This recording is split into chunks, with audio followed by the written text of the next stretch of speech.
Hai semua, balik lagi di alur cerita film Telur Darah episode 2. Cerita sebelumnya, Wulan dan keluarganya tidak sadar sedang dalam bahaya santet, mereka bahkan mengacuhkan tanda-tandanya. Sementara itu Pak Bon dan ayahnya Esa sudah menjadi korban santet yang pertama dan meninggal dengan kondisi mengganaskan. Malam itu, sekitar 1 tahun yang lalu, Wulan sedang berada di pesta ulang tahun pernikahan orang tuanya. Semua tampak bahagia sampai tiba-tiba pacar Wulan bersimpuh di depannya. Arya sedang melamarnya, di depan orang tuanya dan banyak orang. Suara riuh sorak ramai tepuk tangan membuatnya merasa tidak enak hati untuk menolak lamaran tersebut. Wulan sedang berdiri di depan toilet ketika ayahnya menghampirinya, wajahnya tampak murung. Dia agak kaget dengan apa yang terjadi malam ini, sungguh ini bukanlah sesuatu yang diharapkannya. Wulan sedang merenung mengingat nasib pertunangannya yang telah berakhir. Dia menghela nafas panjang kemudian mencuci wajahnya dan terkejut ketika melihat air kran berubah menjadi hitam berlumpur. Matanya tertuju pada sesuatu yang jatuh ke lubang wastafel. Dengan sedikit takut Wulan menarik benda tersebut, ternyata itu adalah rambut yang panjang dengan ujungnya diikatkan pada beberapa paku besi. Sementara itu Esa yang sedang berduka mendengar orang-orang bergosip tentang ayahnya yang meninggal dengan tidak wajar. Esa sedang menangis terisak-isak di pinggir tempat tidur mendiang ayahnya. Dia meraih HP peninggalan ayahnya dan menemukan pesan yang belum dibuka ayahnya. Pesan itu sedikit mengganggu perasaannya dan rasa penasaran membawanya menemukan siapa pengirim pesan tersebut. Wulan menyerahkan benda yang tadi diambilnya dari kran dan menyerahkannya pada sopirnya. Wulan berpikir itu adalah alat tukang bangunan yang tertinggal saat renovasi kemarin.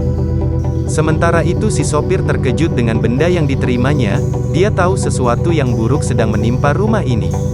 Wulan tengah sarapan dengan keluarganya saat mendapat kabar ayah mantan tunangannya meninggal dunia. Dia dan kedua orang tuanya datang melayat tapi di sana mereka malah dimaki-maki karena buntut dari gagalnya pernikahan anak-anak mereka.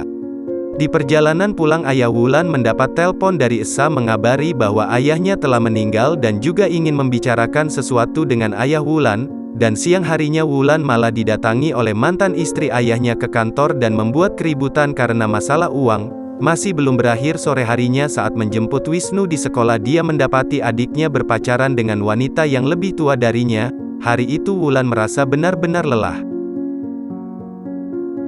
Malam harinya saat Wulan ingin membangunkan ayahnya dia tanpa sengaja melihat pesan dari Esa di HP ayahnya dan rasa penasaran juga membawanya menemukan Instagram Esa. Saat sedang memperhatikan galeri feed Instagram Esa tiba-tiba belatung jatuh di layar HP-nya. Wulan terkejut dan melepaskan HP-nya.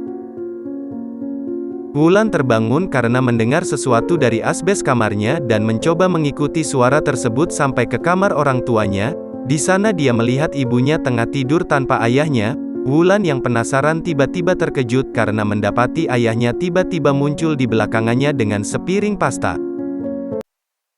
Sore hari berikutnya ibunya Wulan yang sedang terapi pijat merasa heran melihat seekor tawon di rumahnya.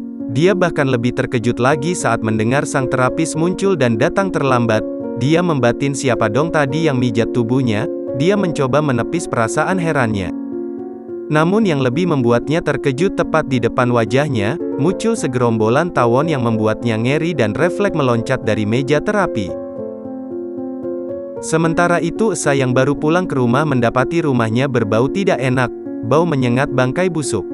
Esa mencoba mencari sumber bau busuk tersebut dan menemukan sesuatu di bawah karpet. Esa mencoba membongkar bungkusan kain merah tersebut, ternyata berisi bangkai binatang yang telah mati. Esa tidak percaya dengan apa yang dilihatnya saking kagetnya.